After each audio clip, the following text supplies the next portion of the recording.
Hello, everybody. I've been hearing everything that's been going on with the society today, and you know, I hear the outrage, and I hear, uh, the things that are going on with Drew Brees.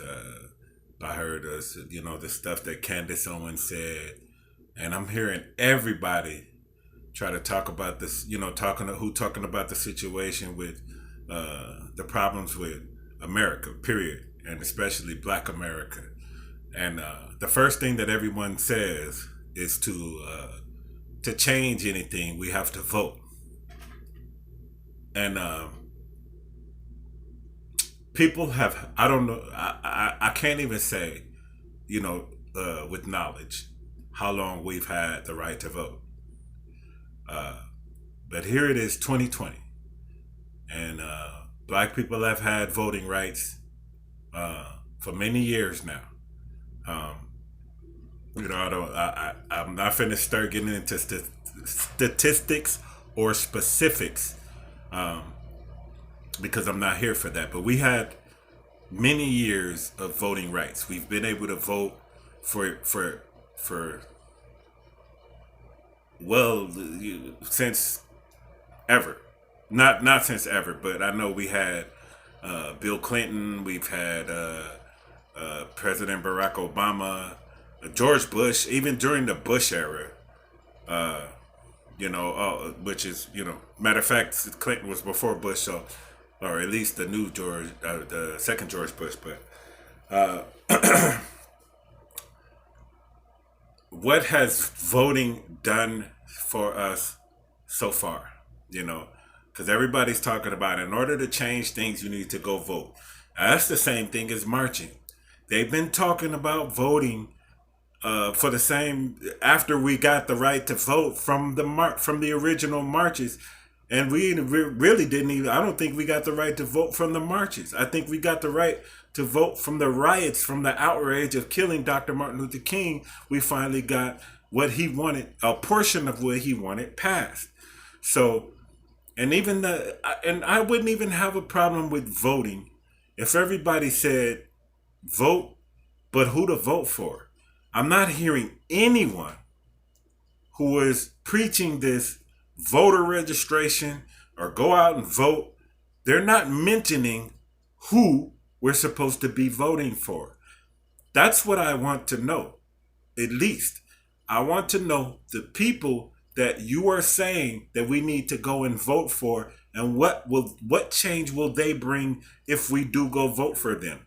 Just telling everybody to go out and blindly vote is not going to help the situation because we don't know who to vote for. Name the people name the people that we're supposed to be voting for who are running. And I know the people who are running most of the time. And I don't want to vote for any of those people because most of them are liars. They never really change anything. I know that some of the places are really outraged right now, but now that they have this opportunity to do stuff, they're doing stuff. But where were they years ago? Where were they before this happened? They weren't committing, they weren't doing the change that they needed to do. Nothing was changing before this happened. That's all I'm saying. There was not I can't even say nothing changed, but there was not the right amount of change happening before this happened. So, I want to know, and just because of and I have my own little ignorances as well, just like everybody else. I want to know who are these people that you want us to vote for, and what are they going to do, and what have they done in the past that we need to vote for? We're trying to vote into Senate or we're trying to vote into office. I don't trust Joe Biden, and it's only between Joe Biden and Donald Trump as far as the presidency. And I'm not a part of the what they call the people who vote. I'm not a part of the what do they call it? The Electoral College. I'm not part of the Electoral College. So I don't know how does my vote even matter when it comes to the presidency. I know I possibly could do things here locally, to vote the correct people in. But one of my problems is I don't just listen to what people say. I like to see what they do. You know, a lot of people, and when it comes to politicians, they'll say anything in order to get your vote.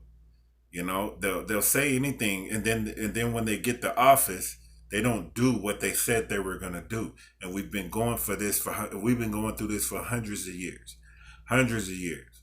So just telling people to vote is not it. Don't tell people just to vote. Speak about the people who you want them to vote for and what they've done and what are they going to do. That's what I want to know.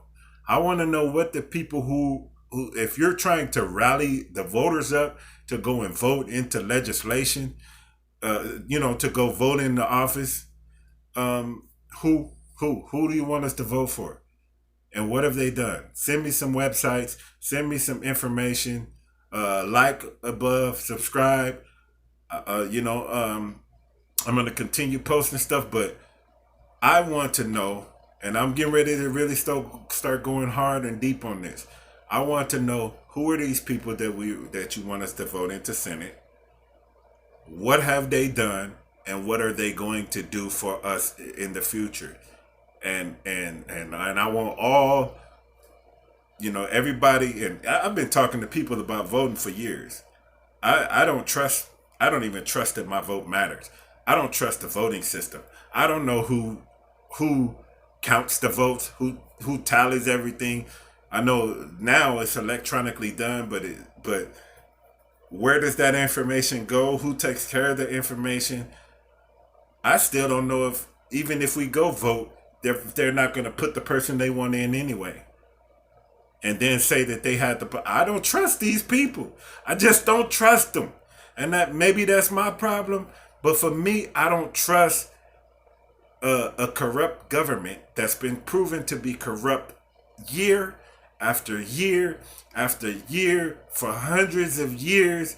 They've been proven to be corrupt, yet we still want to participate in trying to better that system. I say we scrap that system altogether.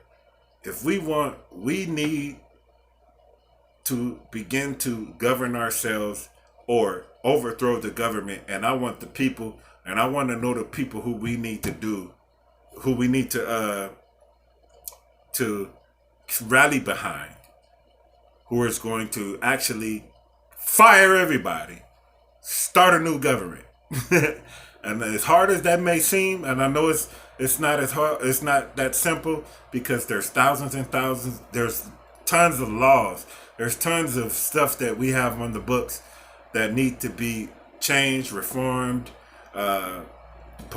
Stuff like police need to be held to a higher standard. Everybody needs to be, all of us right now, we need to be held to a higher standard. So we need to do, I know we need change, but how is that going to happen? I know we have lots of great attorneys who are fighting these cases. All four of the guys, or four of the police, four people from the police force, four of the guys who killed George Floyd, are being convicted. That's fine.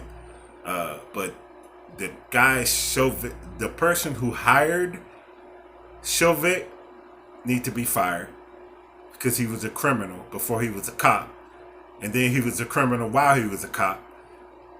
And even Tao, whatever his name is, he was a criminal. He's a criminal while he's a cop, and he's supposed to, I guess he's on the run, or was on the run. I don't know if they caught him yet. But the situation is, people,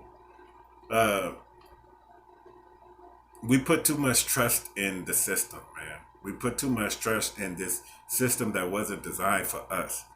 So I say, just like words of Public Enemy, fight the power.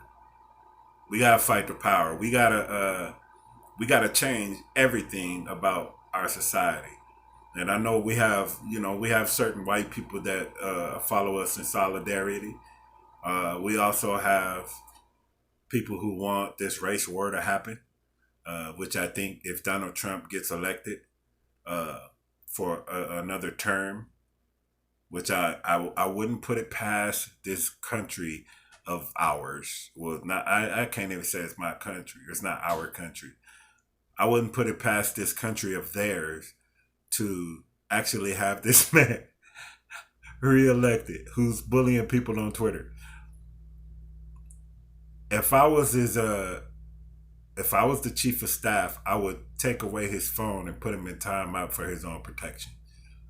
That's just my fault. That's just my talk. Excuse me. I would take away this man's phone for 6 months. Like, Trump, you the president. Do presidential stuff. You can't talk on the phone. You can't tweet for 6 months. Don't touch Twitter. Don't criticize nobody else for 6 months. So you type up your homework. You do your homework. We gonna treat him. You gotta be treated like a kid now because you acting like a child. So you do your homework. You do your stuff that you're supposed to be doing with this country, and stay off of Twitter. Stay off trying to make public gestures. Don't touch a Bible without reading it, and read it the correct way. And don't talk about one Philippians. You crazy, man. Don't talk about one Philippians or one Colossians. You don't even know how to pronounce the books of the Bible. So that's just sad. But I just wanted to chime in on all the stuff that's going on. All our black people who were out there protesting. I understand your plight. I wanted to go out there myself. Haven't been out there yet. Because things I got to take care of them stuff, but I'm shopping black.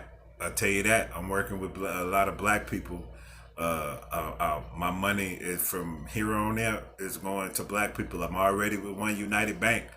I don't know any other black banks. I thought there was a few more black banks out there that I do want to put my money into. I'm supporting the cause like the Equal Justice Initiative. I'm trying to support any black cause that I can. Don't have a lot of money, not a rich man, but I'm trying to support any black or African American cause that I possibly can. And as a matter of fact, right now I need some T-shirts made. So I'm gonna be reaching out to some black people who I know who make T-shirts and really start pushing that agenda.